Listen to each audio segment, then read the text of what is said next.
America అధ్యక్షుడు Donald Trump కు big shock అని చెప్పాలి. ట్రంప్ కు దక్కని నోబెల్ శాంతి బహుమతి నోబెల్ ప్రైజ్ ట్రంప్ కు దక్కలేదు. మరియు కొరియా మచోడాకు చెందిన మరియా వెనిజువెలాకు చెందిన రాజకీయవేత్తగా తెలుస్తుంది. వెనిజువెలా పార్లమెంట్ సభ్యురాలిగా మరియా అక్కడ బాధ్యతలను నిర్వహిస్తుంది. వెనిజువెలా ప్రతిపక్ష నేతగా మరియా తన సేవలను ప్రజలకి ఇప్పటిదాకా అందించింది. ప్రజాస్వామ్య హక్కుల పరిరక్షణ కోసం కృషి చేస్తున్న మరియాకు మొత్తం ఏదైతే ఆ మహిళకి 2025 నోబెల్ ప్రైజ్ బహుమతి అందింది.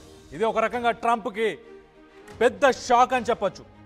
ఇటు పాకిస్తాన్తో ఆపరేషన్ సింధూర్కి సంబంధించి, అలాగే మిగతా దేశాల్లో కూడా శాంతి దూతగా నేనే ఉన్నాను, యుద్ధాలు జరగకుండా ప్రపంచాన్ని కాపాడింది నేనే అంటూ ఆయన ఇప్పటిదాకా ఏదైతే నాకు నోబెల్ ప్రైజ్ పీస్ ప్రైజ్ ఖచ్చితంగా ఇవ్వాలి అని చెప్పేసి ఆయన చెప్పుకొచ్చాడు. కానీ మొత్తం ఏదైతే నోబెల్ పీస్ ప్రైజ్ 2025 వెనిజువెలాకు చెందిన ఒక మహిళ, ఆమె ఒక ప్రతిపక్ష నేత మరియా, ఆమె ఇప్పటిదాకా వెనిజువెలా దేశంలో చేసిన ప్రజాసేవకు గాను ఆమెకి ఈ బహుమతి, ఈ శాంతి బహుమతిని ఆమెకి ఇచ్చినట్టు తెలుస్తుంది. సో యాక్చువల్గా నోబెల్ ప్రైజ్ ఈసారి 2025కు సంబంధించి 338 మందికి నామినేషన్స్ వచ్చాయి.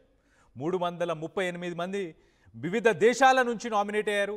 ఈ నోబెల్ పీస్ ప్రైజ్ అసలు ఎవరికిస్తారు అని అంటే, సమాజంలో, దేశంలో ఒక సోషల్ కాజ్, ఒక సోషల్ ఇష్యూపై ఎవరైతే పోరాడతారో, నిరంతరం వాళ్ళ జీవితాన్ని దానికి అంకితం చేస్తారో అలాంటి